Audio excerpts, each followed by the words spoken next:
Welcome to ePathshala. I am Dr. Vishal Jadhav, Associate Professor, Department of Sociology, Tilak Maharashtra Vidya-mitra, Pune. Today we are going to look at a module called Anomie and Suicide of Durkheim, which comes under the paper called Classical Sociological Tradition. What is suicide? Is it something which is psychological, or is it something which is a social fact? Now, according to Durkheim, suicide is a social fact that occurs due to coercive external forces and wherein the individual does not have much agency to counter it. And this collective external coercive force is nothing but the collective consciousness of society. Now, why does an individual go to the extent of committing suicide? And according to Durkheim, in modernity, there is a sense of normlessness which he calls as anomie. This anomie, he says, leads to suicide, which is a social fact. And he has tried to show how there are various rates of suicide amongst different societies and nations in the world, but especially so amongst Christianity in France. The period that Durkheim wrote and worked extensively on comprehending social phenomena was a phase when human history had recently transited into modernity. The Industrial Revolution, together with the market logic and urbanization, led to mass migration of people from the remote corners of the country to cities. Cities became the new home to this unceasing flow of migrants, predominantly the poor, landless laborers from the countryside. In such a context, cities displayed signs of breakdown. Slums, poverty, and crime were the most outstanding features of any Western European nation. This was an era when society was losing faith in established forms of religion and normative order. This new scenario meant that new forms of network had to be established, new relationships needed to be forged, and most importantly, migration to cities also meant an isolated, impersonal life that could force individuals into restricted sociabilities. In his work, Durkheim had shown how normlessness could lead to a situation wherein the individual felt unwanted by the system itself being a self-sustaining, automatic, bureaucratic, and an impersonal machinery. For the system, the individual was not important, but the assigned role was important. In such objectified roles and under tremendous duress of work, individuals began to take the extreme step of committing suicide. However, those individuals who took this extreme step were deemed to have had history of psychotic disorder, or were weak who lacked the courage as others. It was also observed by Durkheim that the actual rate of suicide was lower for individuals who belonged to the Catholic sect as compared to the Protestant sect within Christianity. This led him to question some of the commonsensical propositions such as biological or family history of psychological disorder. He proposed to go a step further by assessing the reasons for why individuals felt alienated in the first place. This meant that he had to ask questions that questioned the erstwhile understanding of societal functioning. It became quite clear to him that suicide rates amongst the Catholics was lower because the individuals were insulated from the outside, harsher world by a very active community life that included get-togethers, festivals, regular visits to the church, and control of the church, extended family support among such other reasons. The very basis of Protestantism was to actively prove that one was the chosen one by God, and hence most individuals were workaholics who had little time for social gatherings and societal functions. In such a situation, according to Durkheim, individuals became further individuated until they had to find mental and spiritual comfort in contractual relationships. Many of these individuals also believed in the virtue of the utilitarian principle of capitalism, that is, maximization of profit. This meant constant hard work and stiff competition between fellow workers, leading to further alienation. This module will attempt to examine how the so-called individual perceptions, cognition, and actions are in many ways a manifestation of societal processes that are sometimes visible and most times invisible. Thus, individual action is part of a social repertoire that has been given to the individual through the process of socialization. Suicide, therefore, is a social fact which is a coercive external force that acts upon the individual without choice.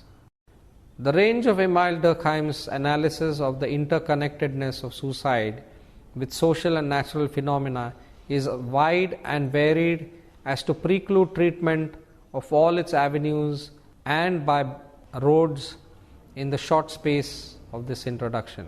Within the confines of one not over long volume, Durkheim has treated or touched on normal and abnormal psychology, social psychology, anthropology, meteorological and other cosmic factors, religion, marriage, the family, divorce, primitive rights and customs, social and economic crisis, crime and law and jurisprudence, history, education and occupational groups.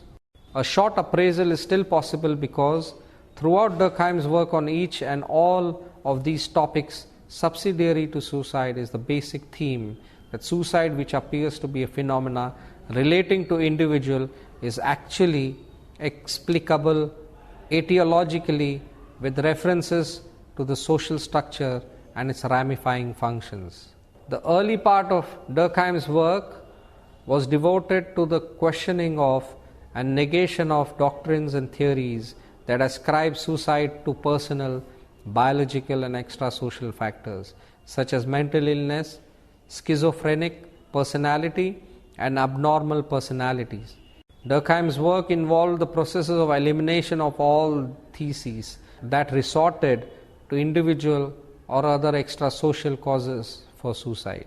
This is used as a foundation for reaffirming his theses, stated in his introduction that the suicide rate is a phenomena sui generis, that is, the totality of suicide in a society is a separate, distinct and capable of study in its own terms kind of a social phenomena. Since, according to Durkheim, suicide cannot be explained by its individual forms, and since the suicide rate is for him a distinct phenomena in its own right, he proceeds to relate currents of suicide to social structures and social processes. It is these social concomitants of suicide which for Durkheim will serve to place any individual suicide in its proper etiological setting. Social changes in Europe and suicide. According to Giddens, Durkheim's study of suicide is one of the classical sociological studies to explore the relationship between the individual and society. Even though humans see themselves as individuals exercising free will and choice, their behaviors are often socially patterned and shaped. Durkheim, through his study, showed that even a highly personal act like suicide is influenced by the social world. In examining official suicide reports in France, Durkheim found that certain categories of people were more likely to commit suicide than others. He discovered, for example, that there were more suicide rates among men than women, among Protestants as opposed to Catholics, among the wealthy compared to the poor, and among single or married people. Durkheim also noted that suicide rates tended to be lower during times of war and higher during times of economic changes or instability. In broad historical terms, there are a number of reasons why Durkheim took up the theme of suicide. When he first did, suicide was a growing social problem in Europe by 1850, and many felt that it was associated with the development of industrial society. Industrialization had advanced individualism, accelerated social fragmentation, and weakened the social bonds tying individuals to society. Second, industrial society had made economic institutions dominant over other social institutions, and this served to place individual self-interest and economic gain over the collective forces of society. As individual autonomy and political freedoms increased, the individuals became the center of social life, and this served to reduce the level of social restraint and to call into question the nature of collective social purposes. Third, the political crisis of the Dreyfus affair in 1894 was a serious blow to French national unity and drew attention to how much social fragmentation and egoistic forces had replaced the collective authority of society. This led Durkheim to believe that the theme of social dissolution brought about by industrial society could be examined sociologically by looking at the mechanisms in society which link individuals to social purposes outside themselves. Fourth, factual evidence made available by comparative morality data from different societies linked suicide to social factors such as industrial change, occupation, family life, and religion, and this served to focus attention on society and social institutions rather than on complex psychological factors.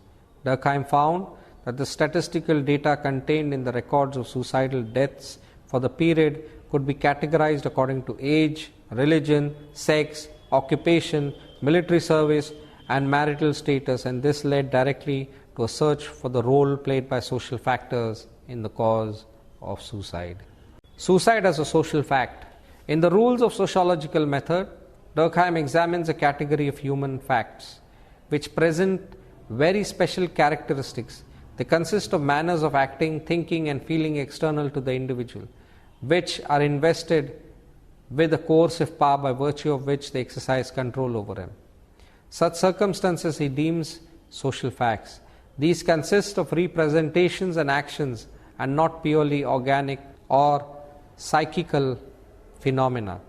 Durkheim employs this characterization of social facts in the rules to demonstrate that individuals are social beings, inextricably woven into the fabric of social processes.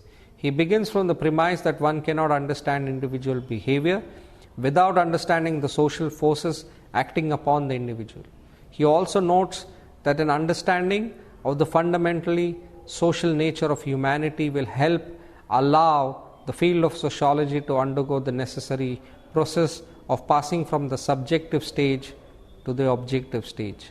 Durkheim demonstrates the coercive influence of social organization on our morality and behavior, both by describing what we are born into and by describing what an individual will face if he or she tries to resist. We are born into families, and perhaps religions and our families and religious leaders teach us what to believe and what to think about right and wrong. We are given language, which is our only means of communication, and we are constrained in every respect by the organization of laws, rules, and customs of societies in which we live. The individual who tries to communicate without language will be unable to do so. The individual who tries to behave outside of the norms established by laws and customs will be punished. And the individual whose moral compass does not reflect the public conscience, as Durkheim calls it, will either be punished by the law or suffer social isolation. If an individual is raised in a religion, resistance against the doctrines of the religion will result in the forms of punishment as well. Social facts regulate human social action and act as constraints over individual behavior and action. They may be enforced with law, with clearly defined penalties associated with violation of sentiments and values of the group. Sanctions may be associated with social facts.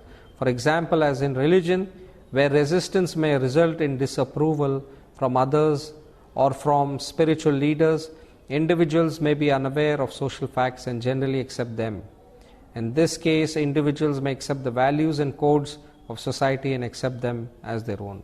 Durkheim's attempt to provide an empirical study of suicide must be measured against the criteria that he sets out in rules. Durkheim's goal in establishing a social methodology was twofold. First, he wanted the sociology to be more scientific and move from the realm of subjectivity to objectivity.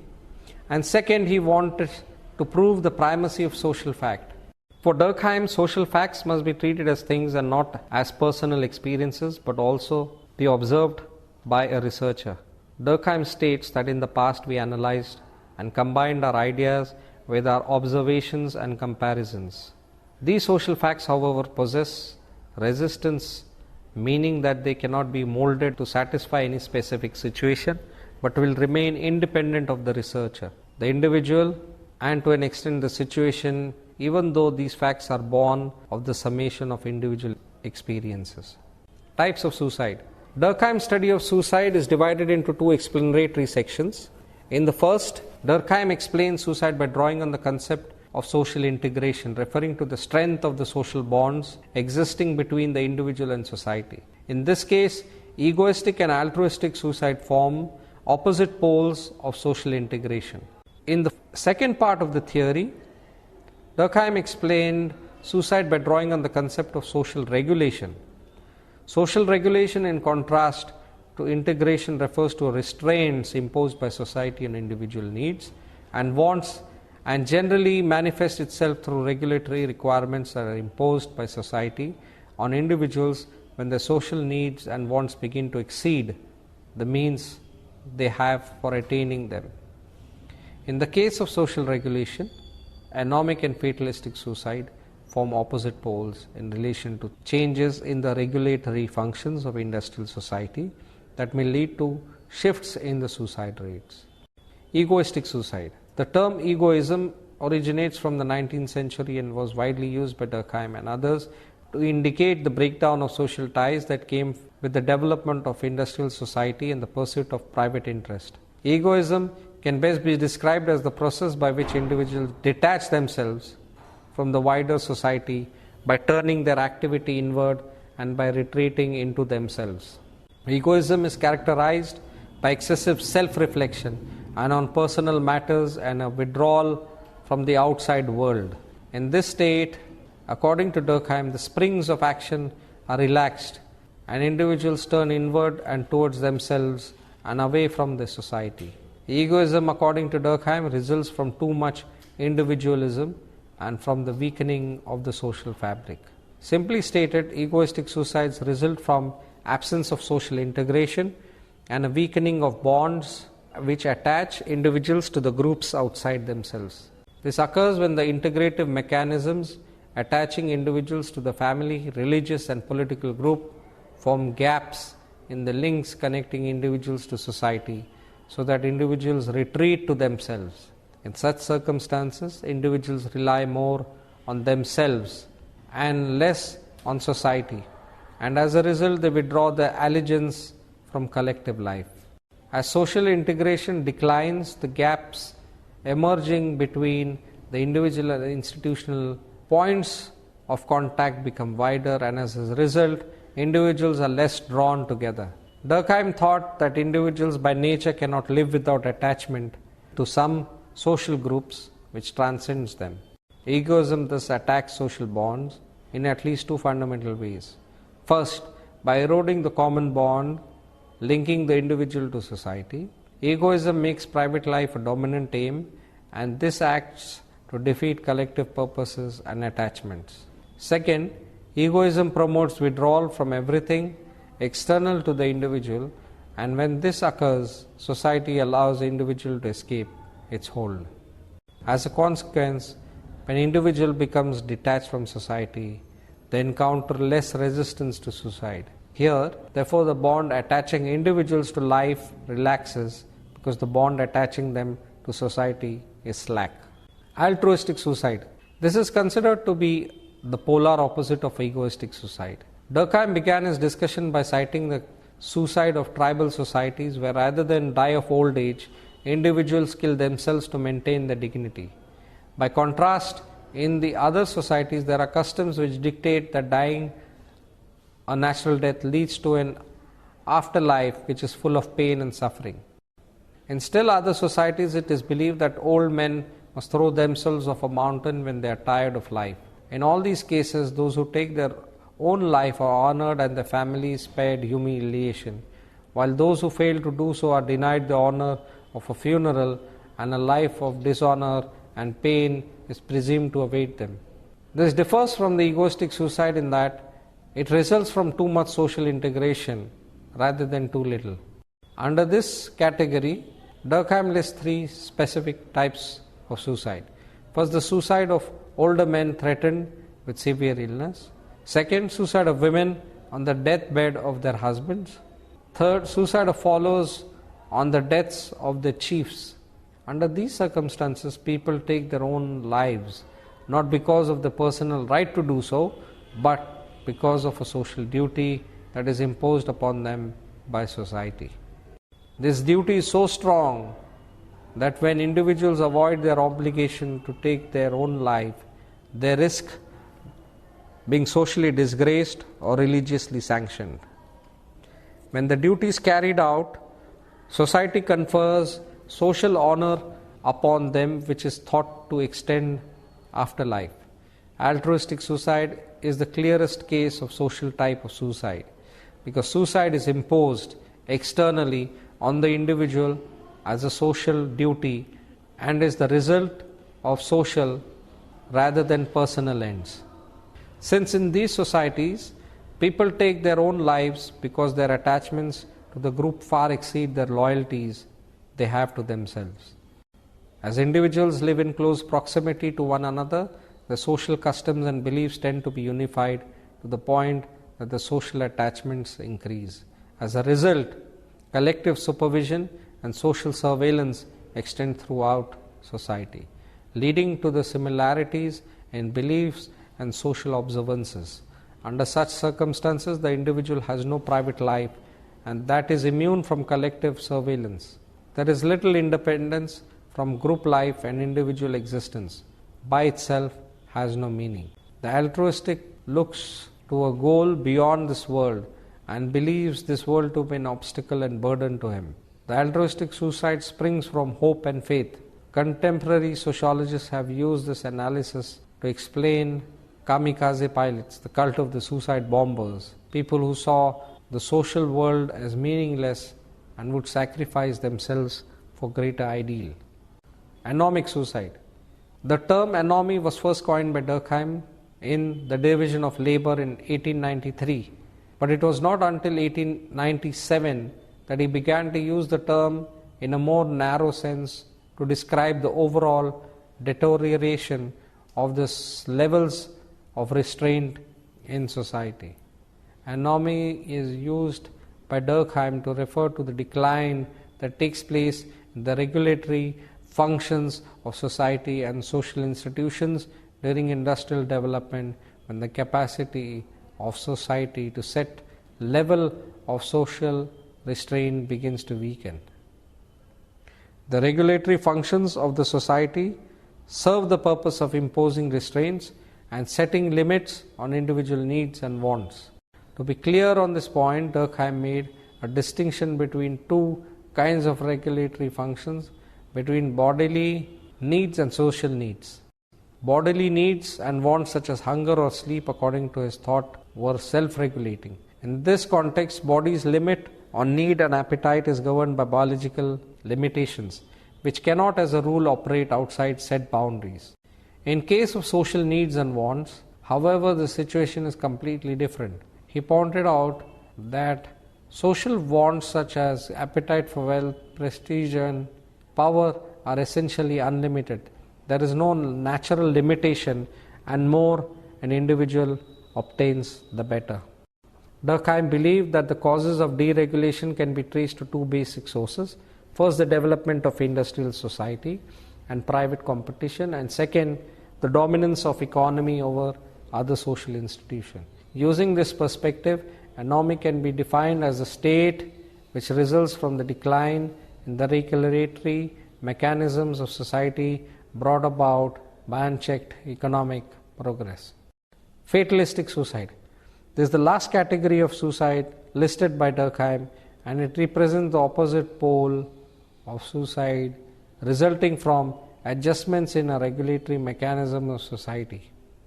Fatalism, according to Durkheim, signifies a form of suicide which occurs because an excess of social regulation as opposed to anomie, which signifies an absence of regulation. Fatalistic suicide occurs as a result of an overly developed system of control over the individual. To explain the case of fatalistic suicide, Durkheim cited an example of slaves who, seeking no alternative to life except enslavement under a master, take their own life. By 1897, Durkheim's study was published, and there were a number of European and American scholars who believed that suicide was a psychiatric disorder. And as a result, many were critical of Durkheim's assertion that suicide had social causes existing outside the individual.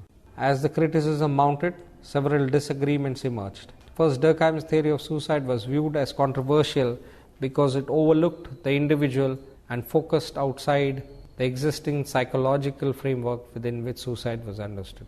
Second, in Europe and America, there was a more formal turn to the study of the individual factors of suicide, which led to the ultimate rejection of theories that departed from an analysis of the individual cases.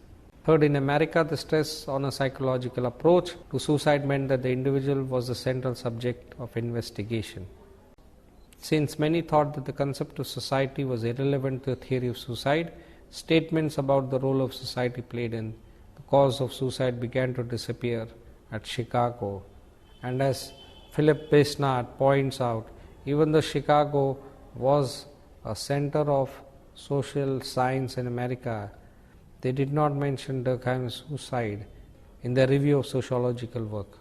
In France, in addition to America, there were a series of critical attacks focusing on Durkheim's suggestion that the causes of suicide existed outside the individual. The idea that suicide rates are being higher for Catholics as compared to Protestants could also be a false idea, because it could mean that Catholics might have not come forward in claiming that suicide had occurred in the family, as suicide is deemed to be against the wishes of God. Taking one's own life could also mean that there could be a biological reason for it, and something that has been transmitted over generations, and hence the stigma attachment to suicide may have prompted from the more conservative sect cover for such cases if they occurred. To conclude, we can see that Durkheim has sufficiently explained that the suicide rates amongst the Catholics are lesser because they have a much more interrelated and, let us say, a higher level of social control over individual participants, whereas in Protestants this level of control is much lesser. He also explains how and why anomie actually leads to breakdown of human moral, finally leading and pushing an individual into committing suicide. And when this suicide rate is calculated socially for a nation, he calls this a national suicide rate or a community suicide rate. From Durkheim's work, it can be clearly seen that suicide is not a psychological phenomena, but it is very much a social phenomena in which there are external forces which push individuals to commit suicide.